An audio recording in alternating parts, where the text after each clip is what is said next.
Thank you, Prashant, and thank you to the Defense Secretary for a very, very good and enlightening conversation, and it dovetails very nicely into this one. So maybe before we get started with anything else, it'll be great to do introductions. So why don't we start with you, Dinesh, and then come this way. Good evening, everybody. This is Dinesh here, founder and CEO of Fabets. So just to give a quick introduction about what we do. So we are a startup. We work with automation space, manufacturing automation. So we work very specifically around some advanced materials like carbon fiber composites, glass fiber composites, and so on. The innovation that we bring in is how we manufacture these products. So today, you take a look at carbon fiber products, be it a simple bicycle frame or a tennis racket to actual rocket components, fighter jet components. These are fairly largely done by only manual processes today. Even the very large wind turbine blades, which are again made with glass fiber or carbon fiber, even that is handcrafted, if you can imagine, the 60 meter, 50 meter long parts. And we are essentially developing a new automation technology that brings in much more reliability and time consumption, everything. So that's a quick introduction about what we do. Hi, I'm Vishal. I'm one of the founders at ZWork. We ventured into aerospace and defense about 5 years back. Today we work in 3 broad areas, MRO, modernization, and unmanned systems. We are also a component manufacturer for cables, adapters, connectors, which are used in the aerospace industry. And yeah, we'll speak more about it. Hi, I'm Vibhor. I run a deep tech fund called Capital to Be. And we invest in early stage companies, ideally TRL 3 or 4 and before that. Great, thank you so much. So maybe let's start with you, Dinesh. Just tell us a little bit. I think you mentioned this briefly on the sidelines. How many companies in the world have the kind of technology that you have today? So there are, including us, there are about 7 companies across the world who have this tech. We are the only ones in India with this technology, and this is also very defense-related, and because of which export-restricted technology as well. So I think in the previous conversation also this was mentioned that this is a very important point, right? In defense, a lot of the most advanced technologies are highly controlled, and even if we want them, even if we're willing to pay a lot of money for them, many of these we're not able to import. And so companies like Fabheads and others, I think they're important to even bring some level of resilience in India to be able to do this, because basically the machines, the alternate other than you, the other 6 companies, we don't have access to them, right? Absolutely not. So, like you take like LCA Tejas fighter jet for example. Yeah. So, the similar fighter jets across other countries are fairly automated, if not fully still. And today in India, we have across everybody put together, the whole manufacturing ecosystem in India put together, we have enough trained technicians to only do about 12 to 15 fighter jets in a year. That's it. So we don't even have enough trained craftsmanship, if I may say, because it is more of an artisanal work rather than something that you can just quickly learn. And there are other things like this. We are planning more helicopters, more submarines, which requires a lot more carbon fiber products.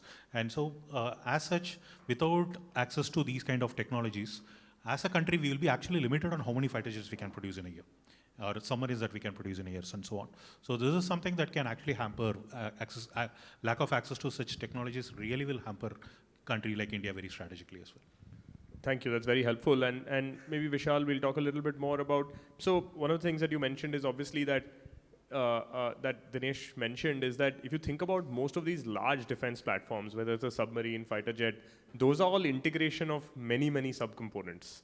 And many of these subcomponents are extremely sophisticated, high reliability. Tell us a little bit about one on the subcomponent side. What are you guys doing? What is your product range like? How have you sort of developed this over time? So our specialization is predominantly on the avionics side. So we have developed multiple subsystems which go into military aircrafts. For example, one of the systems that we have developed for one class of aircraft has flown close to 2,000 hours.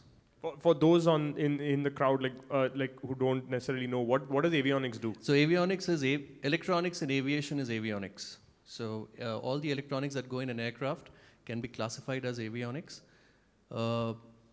Most of the products that we have developed by virtue of our experience and our people and our R&D, etc., we have developed products which go into military aircraft on the avionics side. So gas amplifiers, cockpits, radars, etc. These are the products in which my company specializes. So some of the products that, the thing is, most of these programs start as obsolescence management because most of the equipment that we have was purchased many years back. So when we started doing the MRO operations for some of these components, now the time has changed. The customer wants more features, and not just the same capability that it originally had. That's how our journey started in MRO, eventually leading to modernization. Our products involve we do about 30 to 40 products in a cockpit or in different parts of the aircraft. And typically, what the life cycle of such projects look like, they give you a black box which you have to decipher because the OEM is a foreign OEM and the manuals also are not in a language or are encrypted, I could say. And you do the reverse engineering and then you do the forward engineering because you want enhanced capability in those products and not the same capabilities. That journey is about 1.5 to 2 years to 3 years, which includes rigorous flight trials in different parts of the country at different altitudes, etc. And that's when it moves into a production phase where on an ongoing basis, the customer requires these parts to be upgraded, changed, etc. So that's what a typical life cycle looks like. Requires a lot of understanding of what the customer actually needs. Now the technology is rapidly changing, right? I mean, it's not the same stuff which was there about 5 years back. In a short window of 5 years itself, there are multiple things which are changing because the context is changing. The nature of the threat is changing. So it's a continuous R&D, continuous improvement. But one good thing is the requirement is very, very sticky. So we are an OEM for multiple such parts which go in an aircraft. And yeah, that's what. And what's the alternate? If you weren't there, how would you really do this? Who do you compete with from foreign players? Or from DPSUs, etc.? So till a few years back, it's the aircraft OEM who would provide these parts. But there are issues with that on the pricing. It will be marked up significantly when it comes from the OEM. And second is delivery. Oftentimes, I've heard of issues where the aircraft is grounded because a certain part has not been made available in a certain time. So the Indian industry has stepped up in each of these cases. We compete with them, but there's an ecosystem. There's a nice ecosystem of avionics defense companies in India, and they support the customer in these requirements. Got it. Wonderful. And obviously, in avionics and other electronics, I think there are stalwarts like Data Patterns, which have done a great job, or Astra and others, which have gone on and gone public. So I think lots to look forward to for you guys. Vibhor, what do you look for when you're looking at investments? And what makes a company sort of venture investable from your perspective versus just a small SMB or a company that will be a bootstrap? Like, what really are you looking for? Over the last couple of years, things have changed dramatically. So venture investability is becoming more plausible thanks to Make2 and IDEX. So largely, the defense secretary sort of covered that more or less. But kind of companies we're looking at are in the space of communications, ramjets, scramjets, edge computing largely. Because a lot of intelligence is needed on these cyber physical sort of devices. And because of these two sort of initiatives, Make2 and IDEX, the investability is there much more because, you have some sort of visibility in the offtake of, what they're producing. It's super helpful. And maybe just to draw a little bit of a thread of connection between all three of you, what you guys have been talking about, at least what I've been seeing also is that where startups can compete is where there's an angle of, there's the traditional, but also some software.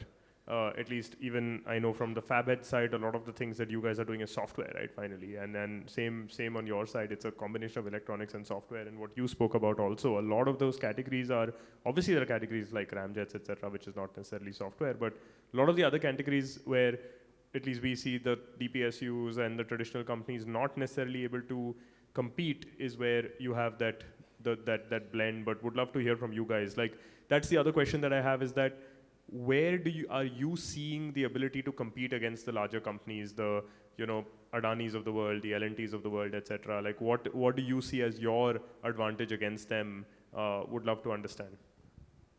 Either one can start, yeah. So starting off, one of the biggest things that we offer to our clients today is the lead time that even Vishal also mentioned. So the processes that we follow because of our technology, something that offers a very high, very low lead time to our clients. But to bring that, what our technology can do to the client, something that we had to make a software interface where the clients interact on the software front and kind of get a feel of, okay, if I fabricate it in this manner and we service this manner, this is the kind of benefits that I get. And we also have a visualization tool where clients can interact with the software and see how the fabrication would be quite different compared to in a traditional sense. And we also then update up with a little more features where they can design in our software and bring in a lot more features that are possible with our technology, with us, which is not possible in a manual manufacturing process. So these quite became a very visually interesting tool for many of our clients to actually start working with us well. And that easily enabled us to sell the value addition that we are offering to the clients. So that is definitely one of the ways, though very quick lead time, cost effectiveness are there.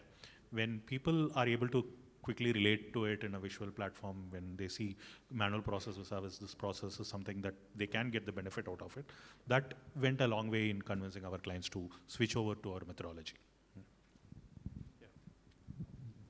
The way we look at it right now, the need of the hour is to have our own systems fully in our control. And we look at some of these larger companies more with a sense of complementarity. What we bring on table is something very unique. So today we prefer working with one of these larger companies and be the supplier or the solution provider for avionics, because our strength is on the avionic hardware and the software.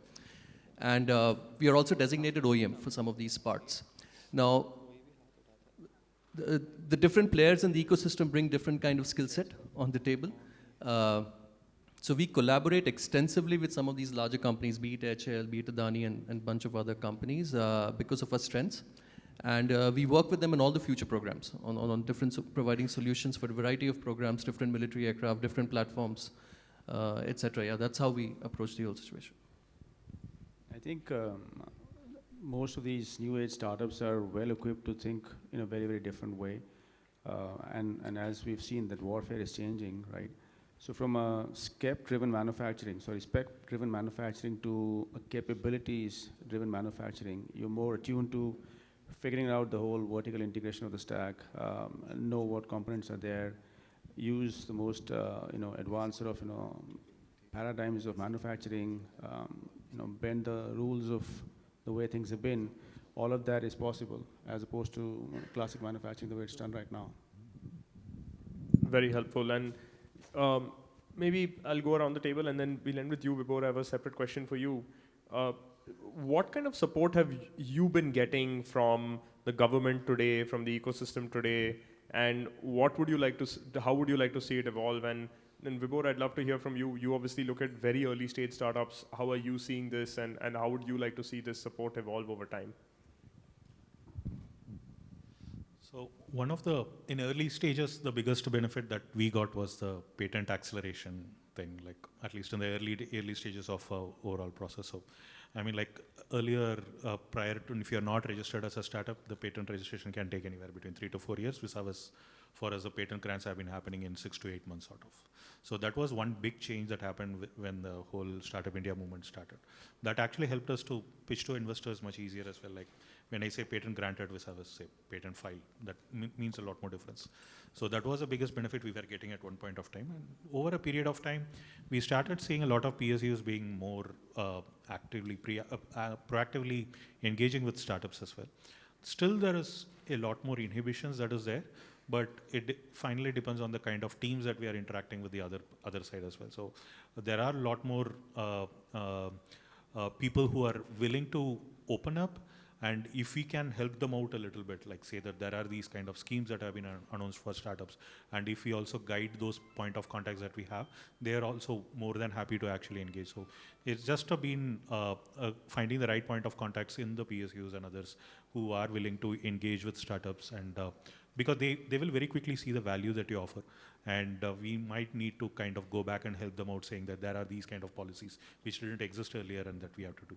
So that level of engagement, openness to engagement has significantly increased, is something we are seeing. So thanks to that, we have a technology development fund based on project that we have ongoing with DRDO and a couple of other similar such projects that we have been able to get from ADA and others. But this something that would not have been possible earlier. So in one case, one of the scientists in PSU even was able to convince this panel saying that this is the only company doing this. So with that, they were able to kind of validate, and with no tender basis, we got this particular project also. But they should be able to justify that level that there is no other competition, or if there is some competition, give enough validation. But things are significantly changing internally. They are being more open to innovation, more open to such companies. But still, they have to play within the system that they have. So if more such system ease happens, I think more projects also will be possible. I think this is meant to be the year of reform. And I think, see, because we entered this space about 5 years back, I don't know how it was earlier, but the Make 1, Make 2 programs, the IDEX, Aditi programs, I think there's a lot of change in which the change in the approach towards procurement, which is benefiting the smaller companies. I'll give you a small example. When I say we are OEMs for X number of parts in an aircraft, we actually did R&D on 3X number of parts. We eventually got order for X. What Make 2 ensures is if you're committing yourself, and these are long R&Ds, these are R&Ds which stretch 2 years, 3 years, and you invest significant amount of capital in them. So what Make 2 program does is it guarantees you order at the end of the R&D, right? Which gives us the motivation to further invest in some of those areas. So a bunch of things that the government is doing today is fantastic.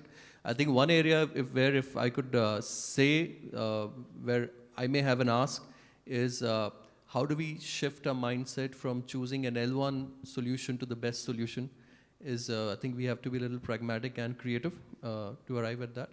And other than that, I see a lot of action, a lot of support for MSME, smaller company like ours, which is really, which is commendable. I think most of them were captured, but yeah, I mean, I think, L1 is the biggest issue for most folks out there. Second, the Defense Secretary mentioned about making changes to the defense acquisition procedure. I mean, that will really help. If you have a two-year-long sprint for startups to iterate on at least some of the smaller components which are not really IP heavy, that will be really great.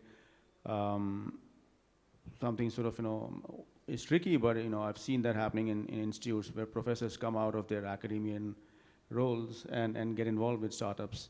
We've seen IIT Madras taking the lead there. If something like that can happen from scientists, in defense, that will really help the startups a lot, in my view, because they'll tell you what's happening on the inside of the battleground and so on, and people can help build mission-ready capabilities as opposed to just asper specs.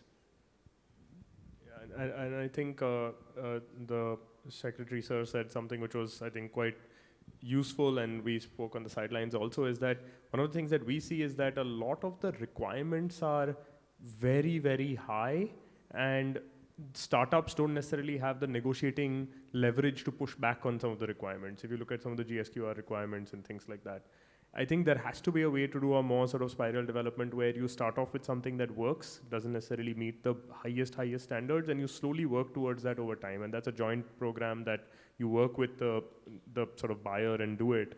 I think that will really help startups, because if you start with asking for let's go to Mars from day zero without even having gone to the moon or without even having launched a rocket, like it's very hard to say that you have one shot and you have to get to Mars. I think every program goes through that development cycle, and I think if not just startups but in general companies can be handled through it, it'll be good for everyone, because that gold-plated standard, the final standard, is what you want, but that's not necessary for a lot of the applications on day zero. So I think we have 5 minutes, and I want to address the last point, which is two things, right? So one is we've seen a lot of, like when we look at the defense companies here, and as a global fund, we have the vantage point, luckily, of also meeting a lot of defense companies all over the world, right? Like in US especially, where there's a deep bench of sort of private sector defense company, and maybe these companies have also been around for, many of them for 100 years, right? Or many of them for even longer than 100 years. So I recently found out that Beretta, for example, which is a small arms manufacturer, has been around for 400 or 500 years. Like it's crazy. But because of that, like we've seen a lot of talent gaps in this ecosystem in general, I can talk more from my perspective, but I'd love to hear from you guys. Like, you guys are on the ground really trying to do things. Where do you see these talent gaps? Especially, I'm sure a lot of you have got exposure. I know, Vishal, you guys have got exposure to global like purchases and global buyers. Where do you guys see talent gaps today? What are you doing to address this? And as an ecosystem, what should we be doing to address this, especially if you take a slightly longer term view, both on everything from the technical and engineering side, and also on the technician side? Like, would love to hear your thoughts. Maybe we'll start with you, Vishal, and compare and contrast to global standards, and then we'll go to you Dinesh. And Yeah, Vibhor. it's a challenge. Typically, historically, I mean, from my vantage point, what I've seen is most of the defense companies who have been around longer, they have former DRDO scientists who would have retired or who would have worked in defense industry at some point in their career would be helping them work out on the programs. See, in my area of work, I deal with mechanical, RF, and software. Software and mechanical, we are fairly well. RF is a big challenge. RF is a huge challenge because some of the finest engineers who we produce prefer to go towards auto or telecom. But defense, because historically it's a slow gestation, that RF engineer, what he produces today would probably see light of the day after 4 years. And that's not motivating enough for him, and they go towards some of these other sectors. That's a challenge. That's a challenge that we face. Some bit of it, we try to offset it by using our engineers who are there in other parts of the world. But eventually, yeah, we need to find a solution because RF, today you see the nature of the warfare, electronic warfare is what's the most important Moving towards RF, yeah. thing. Yeah, whoever is superior in the air, it's not the fighter, it's the suite which is sitting on the fighter which is making it smart, and hence EW is the most important thing, and unfortunately we have this RF talent shortage. It's something that the industry needs to come together and address. Only then we can have a AI-based high-end solution, and the enemy is always getting more intelligent. You need to be always upgrading yourself and be ahead of the curve.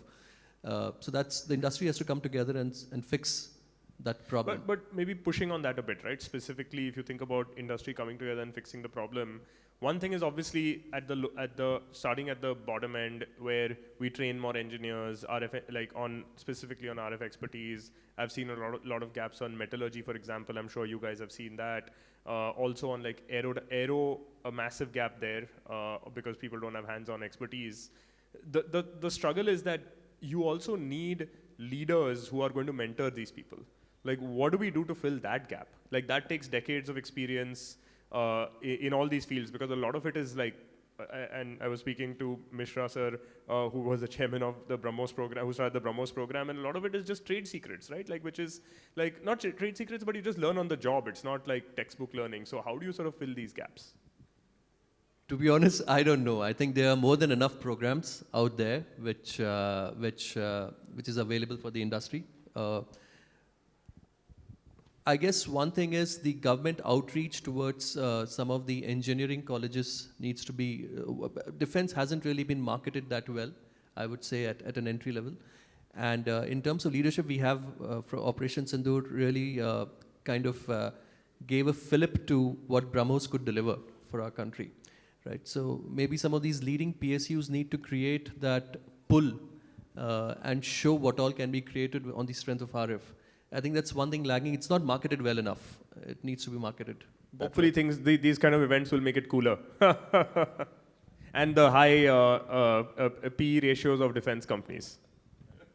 No, what he said is very precisely correct, because to train people on our processes, we created a MOU with IIT Madras, and we created a program actually.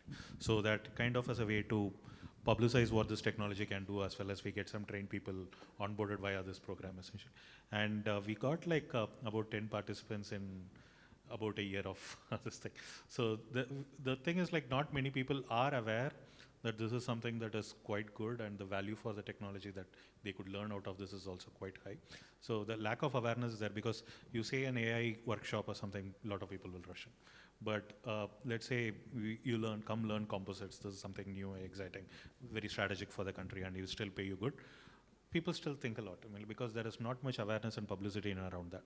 So as he rightly said, so definitely lot of awareness needs to be created amongst the students and amongst engineers that there are a lot of other good paying and strategic areas with very less skilled manpower that is there. I think if that's the only way I see. I also. I think maybe I'll add a couple of other things that we've also been discussing with a few other folks. One is, I agree with you, marketing. I think that there also needs to be poster childs where hopefully some of you guys will go public, etc. Like what happened with Flipkart and Zomato and Swiggy and all of these companies. That helps a lot in developing, in motivating people. But I also think that needs to be coupled with something that gives access to hands-on infrastructure. In the sense that, see, AI talent, the other difference, Dinesh, is that AI talent, you're a smart kid with a computer, you have access to the best quality infrastructure for AI. Whatever you have in the valley, you have access to GPUs today, even in India, right? Because it's all on the cloud in some sense. That doesn't, like if you want to learn composite manufacturing or RF, you need a lab. You need like physical infrastructure. So I also think we need to open that up a bit where kids, I sound old when I say that, but like kids are allowed to come and experiment, right? And build things with their own hands. Otherwise, I don't think we'll solve that talent. Because the talent gap is not the textbook learning talent gap. I think it's the hands-on learning talent gap. You can end this note. No, I think the curriculum needs to change as well, right? You have to look at also applied research. A lot of PhDs can and should think of ending their PhDs into entrepreneurships in these spaces, and that's not happening really because it's more a research endeavor than just saying, what, I can build something out of it. And that pathway has line of sight. You have more labs, like you guys said, sandboxes, test environments for people to just, get their hands dirty and try out things and fail umpteen number of times to come out with something. Awesome. I think we're out of time. And so we'll end this panel and move on to the next one. Thank you everyone for joining us. Really appreciate it. Thank you for coming here.